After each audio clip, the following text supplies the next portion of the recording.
Good morning. We're continuing our reading from Think and Grow Rich. We're still discussing the 31 major causes of failure, and we are on number 9. So, the lack of persistence. Most of us are good starters, but poor finishers of everything we begin. Moreover, people are prone to give up at the first signs of defeat. There's no substitute for persistence. The person who makes persistence his watchword discovers the old man failure, finally becomes tired, and makes his departure. Failure cannot cope with persistence. Negative personality.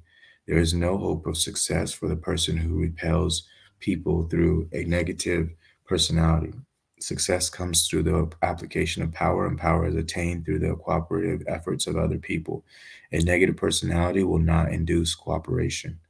Lack of controlled sexual urge. Sex energy is the most powerful of all the stimuli which move people into action. Because it is the most powerful of the emotions, it must be controlled through transmutation and converted into other channels.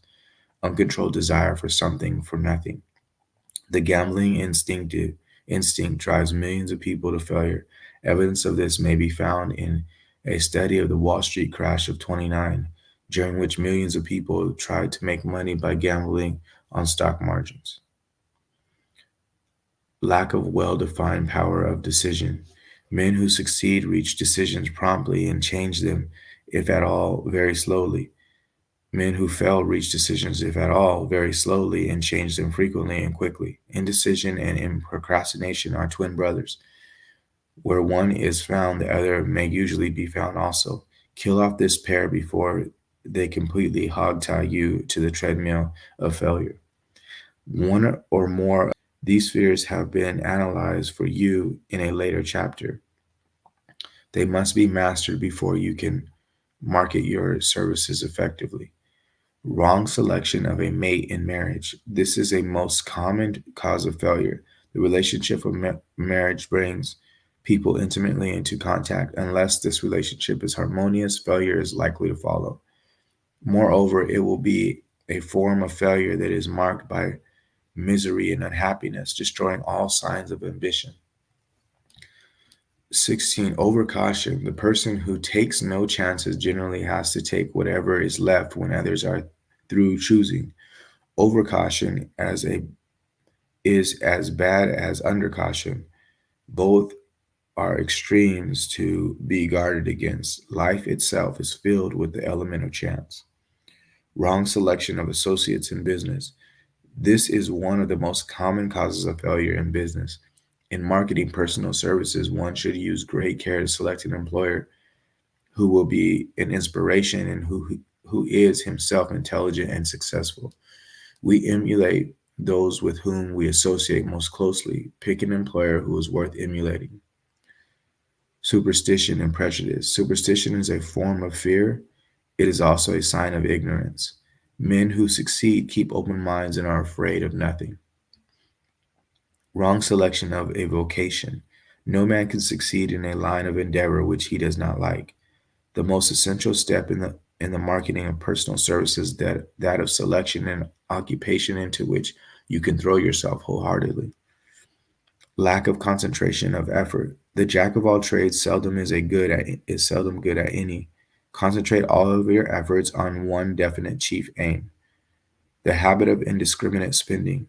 The spendthrift cannot succeed mainly because he stands eternally in fear of poverty. Form the habit of systematic saving by putting aside a definite percentage of your income. Money in the bank gives one a very safe foundation of courage when bargaining for the sale of personal services. Without money, one must take what one is offered and be glad to get it. Lack of enthusiasm. Without any enthusiasm, one cannot be convincing. Moreover, enthusiasm is contagious, and the person who has it under control is generally welcome in any group of people. Intolerance. The person with a closed mind on any subject seldom gets ahead. Intolerance means that one has stopped acquiring knowledge. The most damaging forms of intolerance are those connected with religious, racial, and political differences of opinion. Intemperance. The most damaging forms of Intemperance are connected with eating, strong drink, and sexual activities. Overindulgence in any of these is fatal to success. Inability to cooperate with others. More people lose their positions and their big opportunities in life because of this fault than for all other reasons combined. It is the fault which no well informed businessman or leader will tolerate. Possession of power that was not acquired through self effort. Sons and daughters of wealthy men and others who inherit money which they did not earn. Power in the hands of one did not acquire it gradually is often fatal to success. Quick riches are more dangerous than poverty. Intentional dishonesty. There is no substitute for honesty. One may be temporarily dishonest by force of circumstance over which one has no control without permanent damage, but there is no hope for the person who is dishonest by choice. Sooner or later, his deeds will catch up with him, and he will pay by loss of reputation and perhaps even loss of liberty. Egotism and vanity. These These qualities serve as red lights which warn others to keep away. They are fatal to success. Guess, Guessing instead of thinking. Most people are too indifferent or lazy to acquire facts which to think accurately, with which to think accurately. They prefer to act on opinions created by guesswork or snap judgments. Lack of capital. This is a common cause of failure among those who start out in business for the first time, without sufficient reserve of capital to absorb the shock of their mistakes and to carry them over until they have established a reputation. 31. Under this, name any particular cause of failure from which you have suffered that has not been included on the foregoing list. In these 31 major causes of failure, as found is found a description of the tragedy of life, which obtains for practically every person who tries and fails. It will be helpful if you can induce someone who knows you well to go over the list with you and help you to analyze you by the 31 causes of failure. It may be beneficial if you try this alone. Most people cannot see themselves as others see them. You may be one who cannot. Do you know your own worth? The oldest admonitions is man, know thyself. If you market merchandise successfully, you must know the merchandise.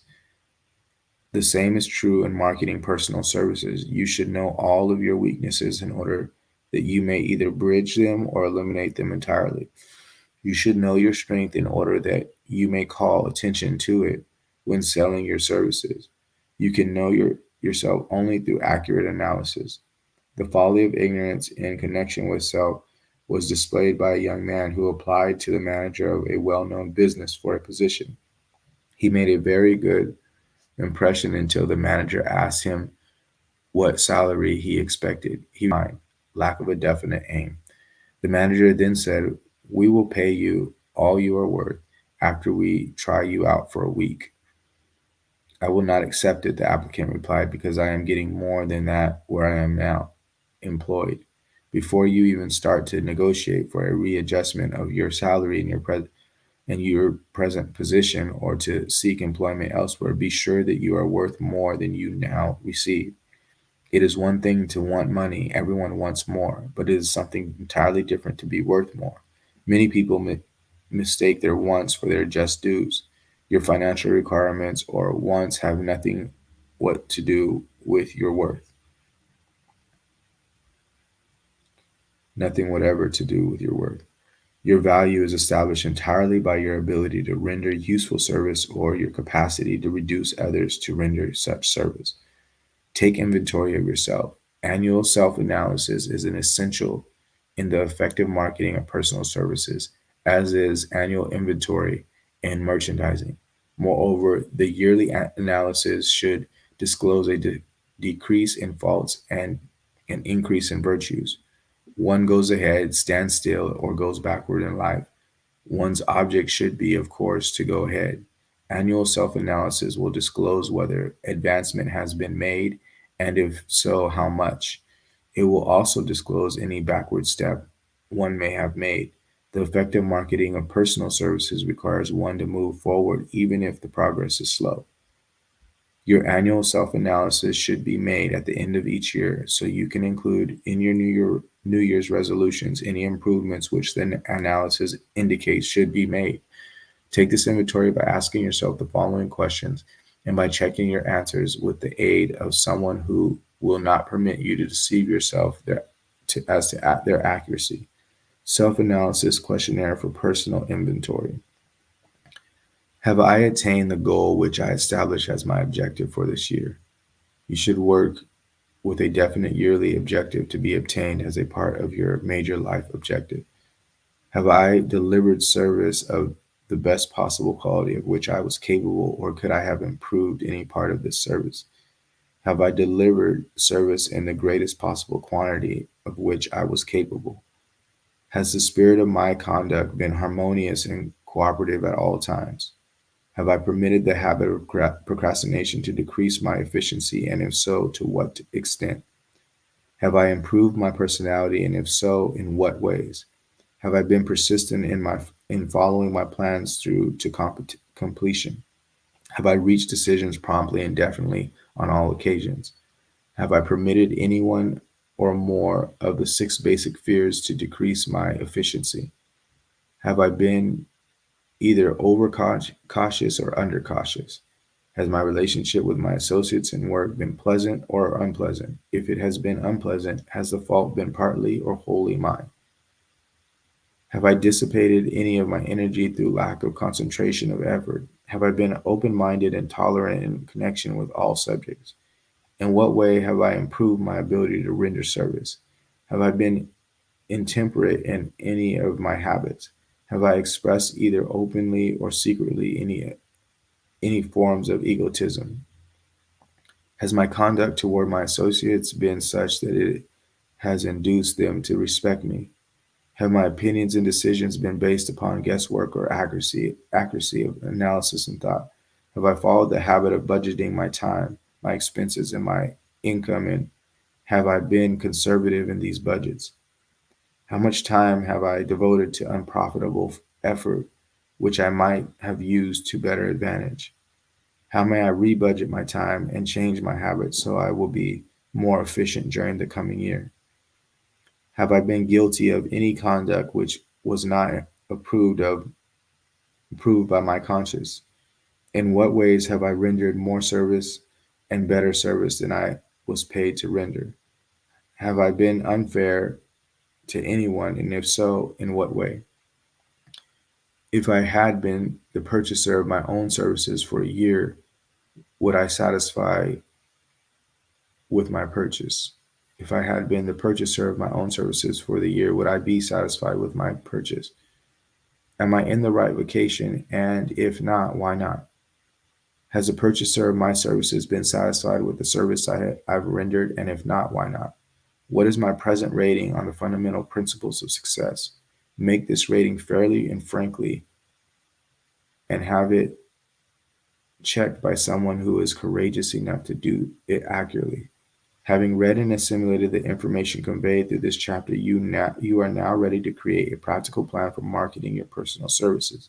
In this chapter will be found an adequate description of every principle essential in planning the sale of personal services, including the major attributes of leadership, the most common causes of failure in leadership, a description of the fields of opportunity for leadership, the main causes of failure in all walks of life, and the important questions which should be used in self-analysis. The extensive and detailed presentations of accurate information has been included because it will be needed by all who must begin the accumulation of riches by marketing personal services. Those who have lost their fortunes and those who are just beginning to earn money have nothing but personal services to offer in return for riches. Therefore, it is essential that they have available the practical information needed to market services to best advantage. Complete assimilation and understanding of the information conveyed will be helpful in marketing one's own services, and it will also help one to become more analytical and capable of judging people. The information will be priceless to personal directors. employment managers, and other executives charged with the selection of employees and the maintenance of efficient organizations. If you doubt this statement, test its soundness by answering and writing the 28 self analysis questions.